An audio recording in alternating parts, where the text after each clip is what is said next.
नमस्कार विद्यार्थी मित्रांनो, माझं नाव आहे साक्षी विजय पवार आणि आज आपण बघणार आहोत महात्मा गांधी जयंती निमित्त भाषण. चला तर आपल्या भाषणाला सुरुवात करूया.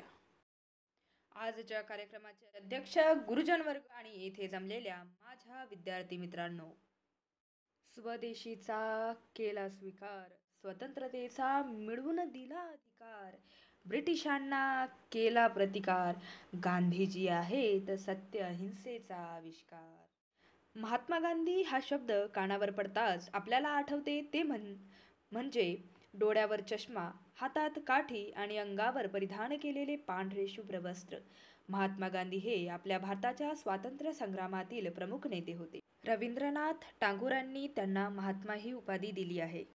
दरवर्षी 2 ऑक्टोबर हा दिवस आपण गांधी जयंती म्हणून मोठ्या उत्साहात साजरा करतो. महात्मा गांधी यांचे पूर्ण नाव मोहनदास करमचंद गांधी हे होते. त्यांचा जन्म 2 ऑक्टोबर 1869 रोजी गुजरातमधील पोरबंदर या गावी झाला.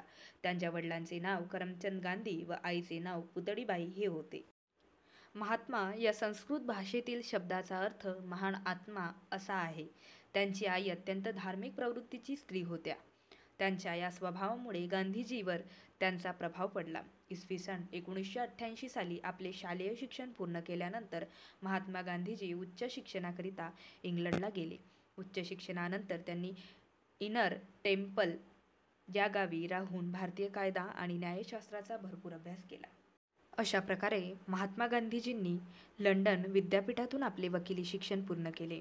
महात्मा गांधीजींनी देशाला स्वातंत्र्य मिळवून देण्यासाठी अथक परिश्रम केले.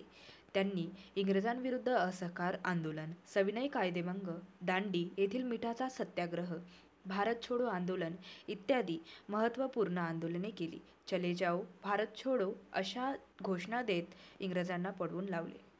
अखेर अनेक प्रयत्नांमुळे 15 ऑगस्ट 1947 रोजी भारत स्वतंत्र झाला. पण स्वतंत्र भारतात फार काळ राहण्याचे भाग्य महात्मा गांधीजींना लाभले नाही. 30 जानेवारी 1948 रोजी महात्मा गांधीजी यांचा दुर्दैवी अंत झाला. आज जरी गांधीजी या जगात नसले तरी त्यांचे विचार कायम आपल्यासोबत आहेत. धन्यवाद. जय हिंद, जय महाराष्ट्र. तर विद्यार्थी मित्रांनो, तुम्हाला व्हिडिओ कसा वाटला हे मला कमेंटमध्ये नक्की कळवा. व्हिडिओला एक लाईक करा. माझ्या चॅनलला सबस्क्राईब करायला विसरू नका. सबस्क्राईब केल्यानंतर बाजूची बेल आयकन प्रेस करा, म्हणजेच तुम्हाला नवीन नवीन व्हिडिओची नोटिफिकेशन मिळत राहील. चला तर भेटूया पुढच्या व्हिडिओमध्ये.